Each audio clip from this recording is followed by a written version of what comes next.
Postal vote BD অ্যাপে নিবন্ধন করে আগামী জাতীয় সংসদ নির্বাচনে অংশগ্রহণ করতে প্রবাসীদের প্রতি আহ্বান জানিয়েছেন বিএনপির আন্তর্জাতিক বিষয়ক সম্পাদক আনোয়ার হোসেন খোকন। মালয়েশিয়ায় কুয়ালালামপুরে আয়োজিত আলোচনা সভায় অংশ নিয়ে তিনি এই আহ্বান জানান।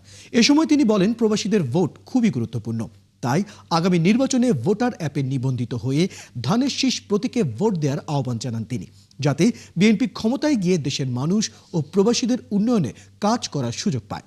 পরে বিএনপি চেয়ারপারসন বেগম খালেদা জিয়ার সুস্থতা কামনায় দোয়া করা হয়। এতে উপস্থিত ছিলেন স্থানীয় বিএনপি সভাপতি বাদুর রহমান খান, সাধারণ সম্পাদক মোহাম্মদ মোশাররফ হোসেন সহ বিএনপির নেতাকর্মীরা। সভায় মহান মুক্তিযুদ্ধ ও 2024-এর জুলাই আগস্ট গণঅভ্যুত্থানের বীর শহীদদের রুহে মাগফিরাত কামনা এবং দলীয় চেয়ারপারসন বেগম খালেদা জিয়ার রোগ মুক্তির কামনায় বিশেষ মোনাজাত করা হয়।